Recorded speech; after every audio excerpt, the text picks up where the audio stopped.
From the Craven Cottage. Guys, I don't know what's wrong with Arsenal, but we are obviously going to try to see to it that everything really goes on as to plan and really give you what I think about the game of Arsenal and why Arsenal is really performing like this, because it's really unreal of Arsenal, but it really shows you exactly that something isn't working out well at the club of Arsenal as far as the performance of these players are really concerned. Smash the like button, comment and share. If you're watching us for the very first time, endeavor to subscribe to this channel so as not to miss out on stories that we do upload in here on a daily. It's really bad news for Arsenal fans all over the world, because they've gone ahead to enter the year of 2024 on a low, because they have gone ahead to obviously go on to back-to-back losses. Very, very bad for the side of Arsenal, and you wouldn't like your team obviously to enter a year in such a moment. Back-to-back defeats for Arsenal. Remember they went ahead to play against West Ham on Thursday, and they really lost by 2-0. And this time round they've gone ahead to see to it that they lose to the side of Fulham. And what goes ahead obviously coming through the shocker is Arsenal were the first to score. That is it. Arsenal were the first to score into this game of football as early as the 50th minute. They really went ahead to obviously get themselves in the lead, but they really had a lot of things to do to obviously keep this win, but they didn't, and it shows you that something is not okay at Arsenal. And after 24 minutes, Arsenal went ahead to concede a goal through Raul Jimenez, the player that was really sold to Fulham from Wolverhampton Wanderers, and then Bobby Reid in the 59th minute went ahead to obviously capitalize onto that and went ahead to obviously score, and it was 2-1. And it shows you how shite Arsenal was when it came to obviously attacking into this game of football, because if Arsenal lost their lead in the 29th minute and they got led by Fulham in the 59th minute, they had lots of minutes, close to 35 minutes, to obviously level up the game and maybe win it, but they didn't obviously go ahead for that. When you look at Raul Jimenez, if he leveled the 29th minute, before the end of the first half, Arsenal had close to 20 minutes to level up the game, but they could, to take back the lead, and they couldn't take back the lead. That is really a sensible point that most of you really need to know about this beautiful game of football, and it has all come out to see to it that it has reflected everything I've gone ahead to tell you, Arsenal fans, that a lot is not going okay because of certain reasons. And what are the reasons? I've always told you that Arsenal needs players that can really create chances for their number 9, and I'm going to let you know this. Even if you get Haaland now, most of you have been always saying Arsenal doesn't have a number 9. We are missing goals. We are missing out on points because Arsenal doesn't have a number 9. All right. Today, tell me a chance that was created for the number 9 of Arsenal. Tell me that chance. Tell me that chance. Tell me that chance that was created. You know, that Arsenal number 9 would have gone ahead to score. So, let's face the facts. And let's face reality. The problem of Arsenal is not a number 9. The problem of Arsenal are the chances being created. I really saw Ben White trying to put in crosses. They really went out. You know, there was no delivery onto the left. So, not until Arsenal finds a solution to these problems, there is no way Arsenal is going to thrive. You get? Because in a game like that of Fulham, all you needed was, you've taken a lead, take control, and wait for another chance. You get? But Arsenal never created chances as they did. And by the way, in the second half, it took them some minutes to really register their first shot on target. That really showed you exactly what was going on in the club of Arsenal. And most of you will really agree with me that the problem of Arsenal is not a number 9. I tell you this. I don't support Arsenal, but I look at your team and I really tell you, I've said this throughout last season. People have gone ahead to really select Gabriel Jesus. They've gone ahead to select Edin Ketia. But that is secondary. Primarily, the problem of Arsenal is they don't create enough chances for their number 9s. And today, it was like a half chance created for Edin Ketia. Only one. Now, where do you find a striker who creates every chance that is being created? And everyone who really came out and really said Arsenal needs to obviously have what we call a number 9 in January should really look through this. Because the fullbacks of Arsenal don't create.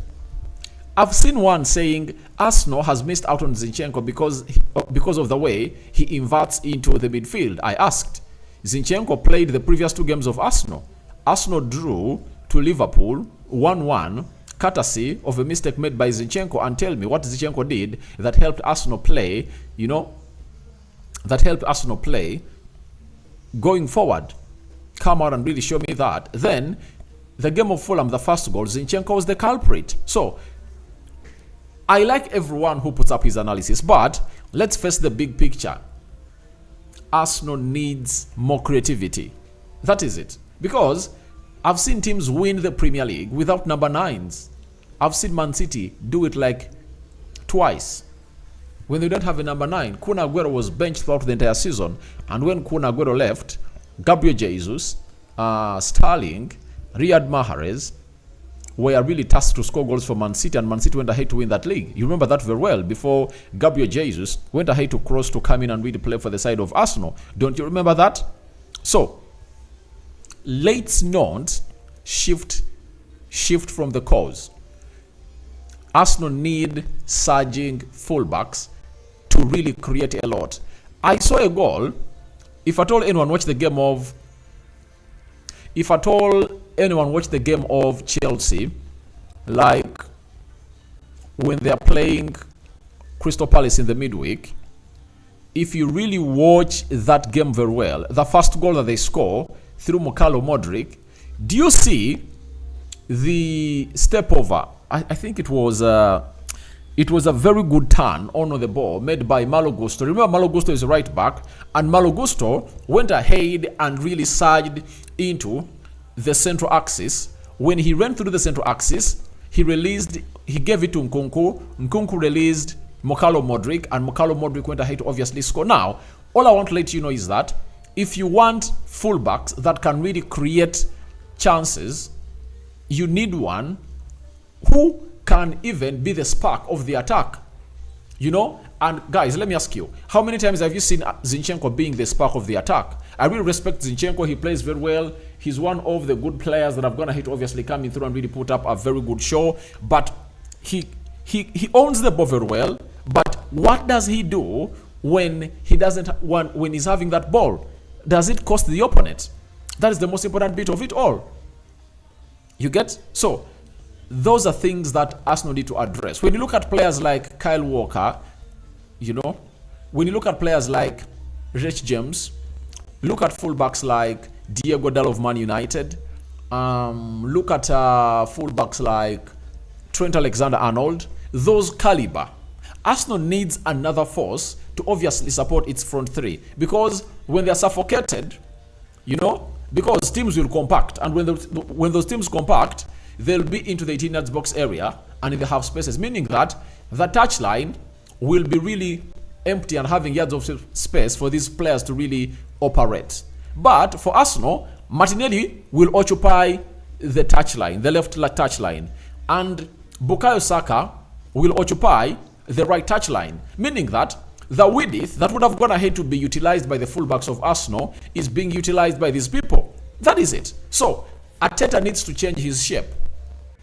He needs to change his shape. I know it has gone ahead to collect team results, but teams can now come in through and obviously beat him on his own game. If at all you went ahead to see the game today, Arteta was beaten on all by his own game, and it was not good news for him, and things never really went on as planned. So to me, I really believe that Arteta is the cause for these back-to-back losses for Arsenal, for not really lining up his team well. And if I told you watched him today, he went ahead to make a very, very bad move in the substitutes he made. What he did, he made his team lose shape. Why? Let me read to you the substitutes he made. And why would you make them? You get? It showed how desperate he was and how he had lost his head. He brought on Jesus, Tomiyasu, Leandro Trossard, and Reece Nelson. But he took off Ben White, Jakub Kivio, Kai Havertz, Martinelli. You get? And now, in that entire game, he was left with 3 defenders. So I think that team really lost balance. And it showed that it never really paid off any result, because Arsenal never scored a goal. I really believe if he remained with the back four and stayed calm, you get, if he remained with his back four and remained calm, then he brought on Trossard. I see no reason as to why Edin Ketia was on the field of play. You would have gone to take him off and really bring Jesus to lead the line. Put Saka. I think today, Bukayo Saka deserved to be off. And I always ask you, why is Bukayo Saka playing all these minutes? You know? Why is Saka playing all these minutes? You get? Why is Bukayo Saka playing all these minutes? Tell me, guys. Tell me. Why is he playing all these minutes? Because he doesn't deserve to play these minutes. I would have gone ahead to take off Bukayo Saka for Reece Nelson. And those are aggressive decisions that this guy needs to make.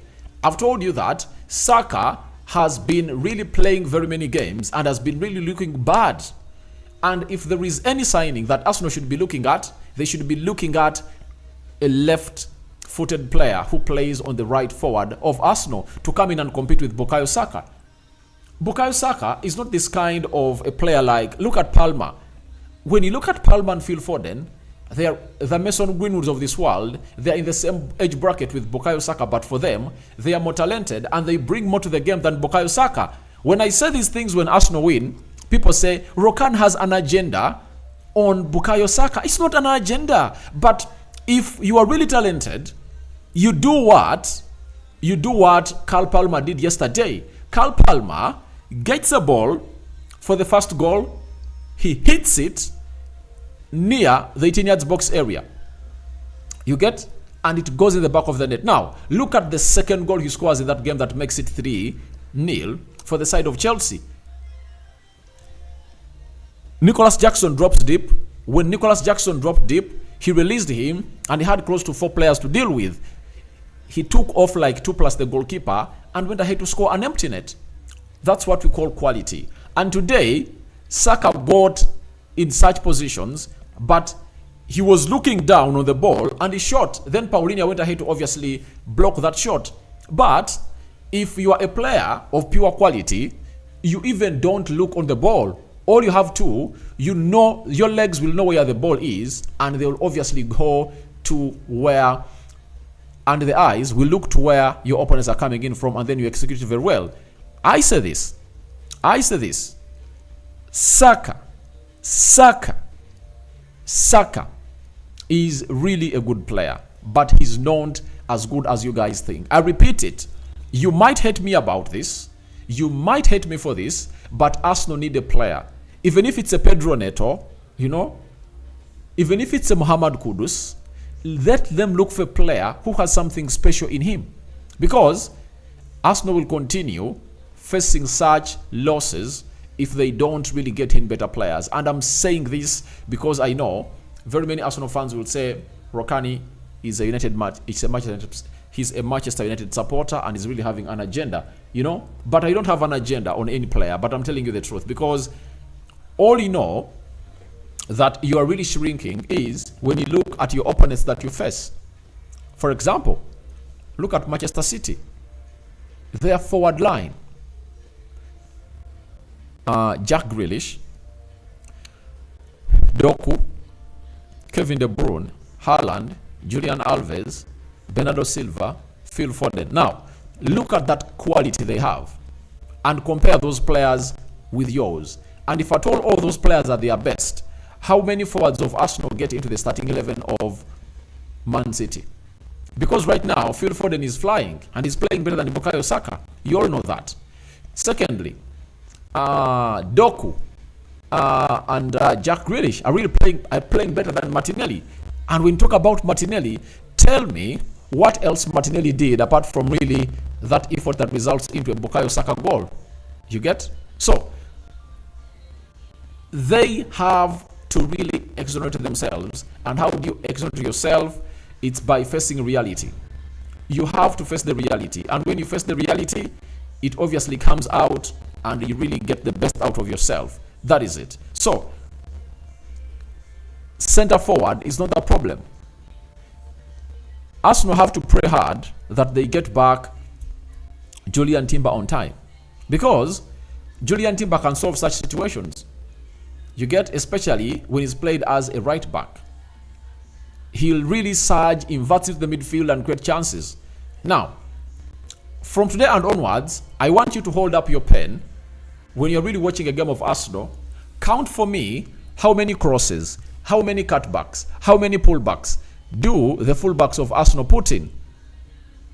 And Arsenal is competing with teams that are really having people that can really put in those crosses. Do you know Pedro Porro of Tottenham Hotspur? Pedro Porro. He can average at least 7 crosses per game. Those are teams that Arsenal are competing with, and Arsenal needs to rectify that because it's no longer funny. It's been one of those things that Arsenal should address, and Arteta should really understand that he needs to get those crosses in. Benjamin White, he cannot average 3 crosses per game. That is it, on average. Zinchenko, he can't. So when you look at the quality of crosses that Pedro Porro puts in, Trent Alexander-Arnold, this other guy, Robertson, the Ben Chilwells of this world, the Simiskas of this world, they are really good. Look at even Nathan Ake when he plays as a left back at the side of Man City. He puts in very good crosses and he inverts into better areas to an extent that he even has assists when he's playing as a left back, when he inverts into the half spaces and really finds a pass. Zinchenko does that very well, but what is the end product to his game? I know Zinchenko inverts very well, but what is the end product to his game? Because the most important bit of it all is, what is the end product to your game? So, as Odegaard is struggling to get space to operate, you need to see to it that Martinelli inverts inside, Saka inverts inside, and then your fullbacks really operate. But you see to it that Saka is so much onto that line. What does he want there? He needs to invert and really act as a threat to the people that he's really facing. So I think Mikel Arteta needs really a very good review of his team. Good enough. They are playing their next Premier League game, I think, on the 13th of January. So he has close to 2 weeks to rectify those mistakes. And he has time to obviously bring in some new signings as a manager. But if not that, Arsenal need to obviously get themselves better and better and better, because they played well at West Ham, but they couldn't score. Today they scored, and they couldn't really manage their lead. So, I'm having Declan Rice. He has said, very disappointed, very tough to take, not good enough again for us today. The last 2 results have not been what we've required, or what we've been setting over the course of the season. We've been performing very well up until the last few games, especially of the back of the draw at Liverpool. We felt like we could really kick on. 2 defeats, it's a tough one to swallow. Against West Ham, we had 30 shots, so many touches in the opposition box, and just couldn't put it away. Today, when we go 1 up, we need to take control. We need to have more self-belief, desire, and mentality. It needs to be better and demand more from each other. When you are pushing up that end of the table, I'm not saying we didn't do it, because we still try to push, but more. But ultimately, Fulham have won the game, and once we went 1 up, you've got to push on again and go for more. In this league, there is no room to mess. But because there is so many teams around you and want to be pushing at the top of the end of the table. He concluded and said, we dominated the ball. We played some really good stuff. It was again just not putting the ball in the back of the net. Fulham defending, really. It was about second half. Going on, we knew 3 points today would put us back on top of the Premier League table. That was the message at halftime. We go out. They keep pushing, keep fighting, and in the end, the goal went to Fulham, and we couldn't get one back. 2 defeats in a row, it's time to reset. He also added, I don't really look at the table. There are a lot of media who talk and say Arsenal will win the league this year, and Arsenal are better this year, and whatnot. But we don't get into that. We try to take every game as we can, one by one. We've been doing really well. We have been top of the table, and that's where we want to be. There has been a blip in the road. There is no room to panic. There is still so many games to go. We need to stay positive. It's not the time to be negative. We've got a great manager and a great set of players, and will be going and will keep going. That is it. So that is it. That is exactly what the Arsenal record signing has gone ahead to say about this game of football, and he has really gone ahead to obviously say all a lot. But trust me, Fulham gave Arsenal a game. Let's all admit, Fulham gave Arsenal a game. And if I told you to ask which team had more threatening chances, it's Fulham. Not so. I think Fulham had more threatening chances than Arsenal. And let's go to the stats and see how everything really went ahead to happen. 15 shots by Fulham, Arsenal had 13. 4 shots on target by Fulham, Arsenal had 3. 39% ball possession by Fulham, 61% ball possession by Arsenal. 408 passes completed by Fulham, Arsenal completed 633. 82% passing accuracy by Fulham, Arsenal had 88% passing accuracy. Then 11 fouls by Fulham, 10 fouls by Arsenal. 4 yellow cards to Fulham and 1 yellow card to Arsenal. 0 red cards to both sides. 4 offsides to Fulham and 0 offsides to Arsenal. 5 corners for Fulham and 4 corners for Arsenal. That is, it shows you how Arsenal really performed not onto the levels that we anticipate them to be, especially in a game where they first went ahead to take the lead. That is the most important bit of it, or that you first take the lead and then you lose. That is really uncalled for at the side of Arsenal, because if you really don that badge of Arsenal, you have to obviously live up to the best of the best. So we wait and see how that pans out, but it's really very, very important to note that the table is as follows. With Liverpool having a game in hand, they're having 42 points, meaning that they have a chance to go 5 points ahead of Arsenal if at all they win tomorrow against Newcastle. Then Aston Villa, 20 games, 42 points. Man City, 19 games, 40 points. Arsenal, 20 games, 40 points. Meaning that if, hear me out, if Man City win their game in hand, they will be 3 points ahead of Arsenal. So that is not something that Arsenal would have gone ahead to happen to them today, because they would have gone ahead to really like to see to it that Liverpool is like 3 points behind them. Manchester City, they are tied, and Aston Villa is also second with 42 points. So it shows you how huge and competitive this season is gonna be. It's really gonna be very, very competitive, and we need to see to it that things turn out well. And teams like Tottenham Hotspur have gone ahead to win today in their match, and they've gone ahead to have 39 points. So they are 1 point behind Arsenal, and it's really very, very, very, very agitating that a team like Arsenal that went into this match day 20 knowing that if at all they really win this game of football, they can obviously top the group, and now really fourth. You get fourth. So that is really very, very bad for Arsenal, and it's not good news for Arsenal. But that's what the game of football is all about. And Brighton is also playing Everton, I think, on Tuesday. So that's how the table is looking. Arsenal have dropped totally from those levels we expect them to be, and they're really shrinking, you know. Let's go to your comments. John, it's good that Arsenal is getting all these defeats from left to right. Otherwise, they will never know that they need to sign some players in this transfer window that open tomorrow. Obviously, I think these results will waken up Arsenal. Yes, they'll wake up, because they really need to know exactly what this is all about. And Arsenal need players. They need players. You get? They need players. And it's going to be like a reality check. You know, it's a cold, harsh fact. But Arsenal need to take it in that they need to get in players to get them where they want to be. Klein, I have supported Arsenal in the whole life, but guys, I'm sorry, Arsene Wenger might be the last coach to win this club. Arsenal will win a Premier League. These are things that Arteta should change. Simple things, by the way. You know, he should focus on bringing on other players that can do the job. Like I've told you, like today, he had quality that could win this game. You get? But he insisted on keeping players like Bukayo Saka on the field of play, and his team lost shape.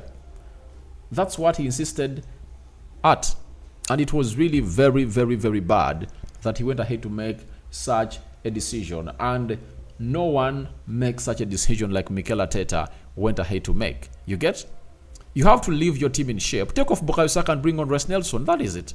Because he's not going to help you. How do you expect a player? He scored a goal and all what he did was that. So why do you keep him on the field of play? Then I'm having Machu. I'm furious right now. I understand Odegaard wasn't acting, doing nothing at all. He's just running about with the balls. What causes that for Odegaard is Arsenal's numbers don't create width and they don't really compact. If Bukayo Saka inverts inside when they get the ball in the midfield and Martinelli inverts inside and they leave the touchline space, towards the touchline space for the fullbacks to operate, that will be better. But when Odegaard gets the ball, he's like isolated. Saka spreads wide and Martinelli spreads wide. Yet they are good at really doing those quick one-touch football. They are good at that. Why don't they really do that? You know?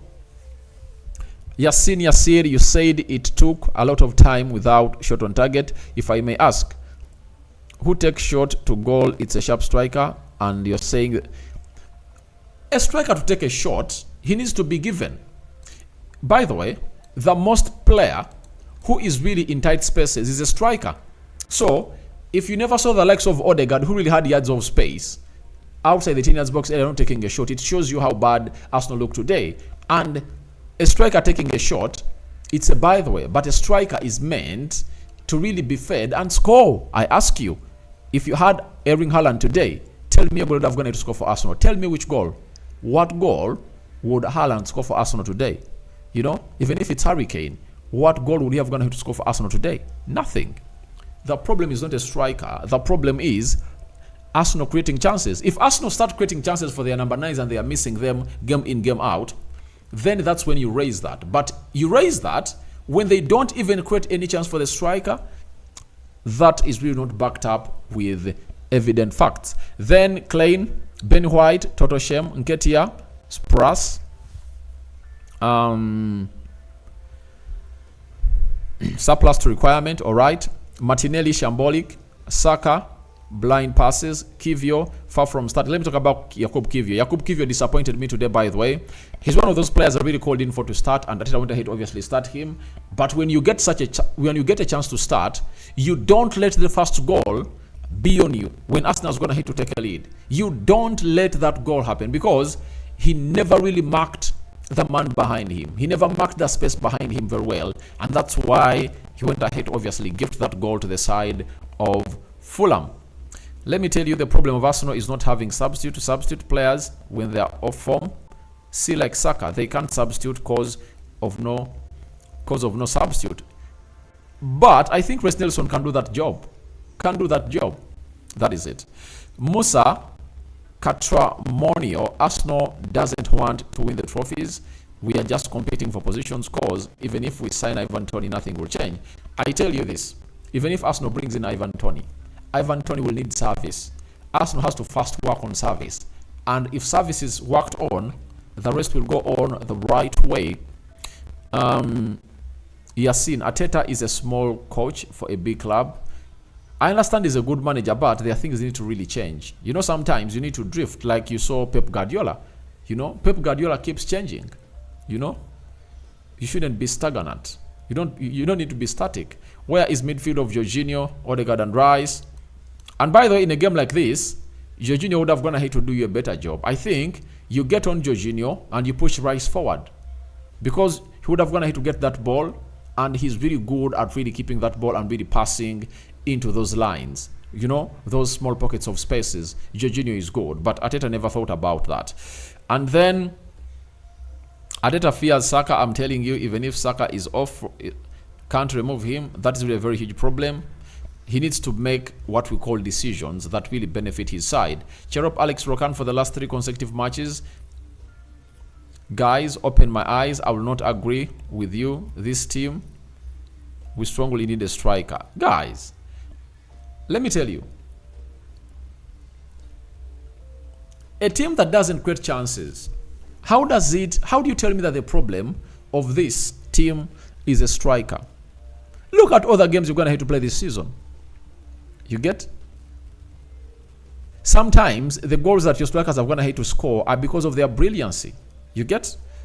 It's not out of the effort of your forward, of your creatives behind them. So I know most of you will say, we need a striker, we need a striker. All right. For me, all I want is, I want Arsenal to only sign in a striker this January transfer window and see how they're obviously going to win the trophy. That is it. Because I've given you massive examples. Liverpool won the trophy without a centre forward that was scoring in goals. Robert Firmino was leading the line of Liverpool, and that season he scored like 8 goals in the Premier League. Salah had like 26. Sadio Mane had 20. All you need is Martinelli, Saka to be scoring goals, and Martin Odegaard scoring goals. You all need players that can get you like, you need 4 players that can score you 15 goals in the Premier League. You get? That is it. But how does that boil up? It boils up when you obviously create those chances. Let me tell you, even if you don't have a striker, when you're creating chances, goals will cross the line. Because if you create chances, there will be a person that aim will be aiming at, the ball will be aiming at in that position or vicinity to really score that goal. So most of you are blindfolded with the striker stuff, but ask yourself, how do we penetrate the opponent? You get? How do you penetrate the opponent? Look at the goal you scored today. You just hit the team on the break. Why is Arsenal, a team that really holds possession, almost for the entire 90 minutes played in the game, not really creating chances and opening up defenses? Ask yourself, what's the problem? It's not the striker. First and foremost, it's Mikel Arteta and his tactics. He needs to change a little bit.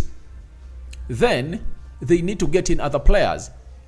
Ask yourself, if at all Arsenal had a left back like Robertson of Liverpool, if Arsenal had a right full back like Pedro Porro of Tottenham Hotspur, or Trent Alexander-Arnold, or Reece James of Chelsea, ask yourself that. If Arsenal had a left back like Afonso Alves at Bayern Munich, how will Arsenal be playing if at all they had full backs like those? Meaning that they would have gone ahead to have a lot of quality coming in from the left back and right back. I tell you, I've ever played the game. But if you have ever played as a left back, but when you're playing as a left back, every time you are really dribbling that ball, you are seeing the entire pitch. And your skill set is the one that limits you. Your talent is the one that limits you. I'm asking you, tell me how many times you've seen Zinchenko or Ben White inverting towards the central axis, make that diagonal run and really release your center forward, or really give a ball to Martin Odegaard and Odegaard goes ahead to obviously release your center forward. Have you seen it? But this is what Malo Gusto does at Chelsea. You get? This is what I saw Dalot do it at Liverpool twice. He even had a shot on target yesterday as United lost. You need your center forwards to come in through and really aim at goal. You get? That is it. So Zinchenko did it last season against, I think, Aston Villa, and he scored, I think, the equalizer to make it 2-2 before Jorginho went in for that shot that really rattled off the crossbar and hit the back of Emiliano Martinez to go into the back of them to make it 3-2. But I always tell you that one sunshine in the winter doesn't make it a summer. I'm talking of players who do this consistently. These are the players I'm talking about. They do it consistently. Trent does it consistently. Pedro Porro does it consistently. Kyle Walker does it consistently. Robertson does it consistently. Ben Chilwell does it consistently. Reece James does it consistently. Those are players I'm talking about. They come with purpose. You get? So, let's all agree. I respect your opinions, like Sherop Alex, but a number 9 won't really solve the problems of Arsenal. Because a number 9 will need creativity. That is it. Sherop Alex, I'm really disappointed. Janus John, Arsenal is not going to take us to where we deserve to be. I think Arsenal knows exactly what to do. They know the players they want. Ask yourself, if you think I'm lying about what I was saying, why do you think Arsenal wanted João Cancelo? Ask yourself, why did Arteta want João Cancelo from Manchester City? Why did they want to sign him? because he also knows that he has the deficiency of his fullbacks. And he brought in Julian Timber exactly for that, because Timber surges well into the final third and will obviously create chances. That is it. Ask yourself why he wanted Fresneda. If you've ever gone ahead to see this ball play as the right back, he's really good going forward. Arsenal's fullbacks don't add a lot to the attack of Arsenal. All they do is to help Arsenal have possession, but when it reaches where it matters most, they die off. Their light burns out. So Jonas John, Arteta is alright. The random channel, Kala, alright, thank you very much. Then Michael Mukuka, Rokan, I agree with you. Arteta, Saka and Martinelli are the culprit of Arsenal of not telling him to give the ball to Gabriel Jesus as a number 9. So, I really told you, I think that last stream I did when Arsenal lost to West Ham, I told you that when Sir Alex Ferguson signed Robin Van Persie from Arsenal, he told Wayne Rooney, Michael Carrick, Park Jin-sung, Paul Scholes, Ryan Giggs, Nani, and everyone that plays around him that I've brought in a number 9, look for him. Every boy you get, look for that number 9. It was an order, and Van Persie won United the trophy. Now, if you're not doing it for Gabriel Jesus, how sure are we that Arsenal is going to do it for this guy, for Ivan Toney? And let me tell you, let me scroll a little bit.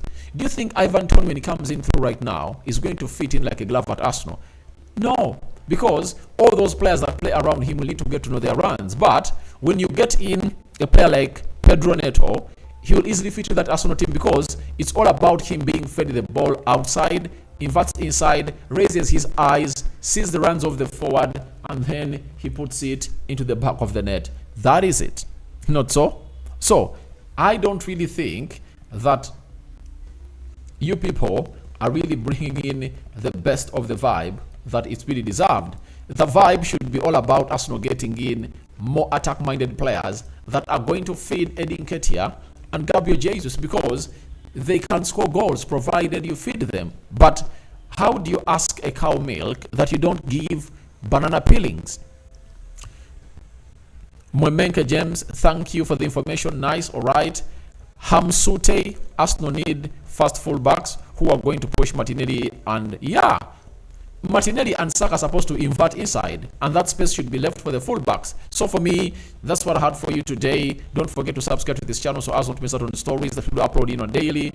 Arsenal has lost on the final day. My team that I support, Man United, also went ahead to lose. So let's see how this team really get better. I sign out for now. See you later. May the living God bless you abundantly. Rokan David remains my name, and here we come to wish you a happy new year. And may the living God bless you abundantly. And Muslims,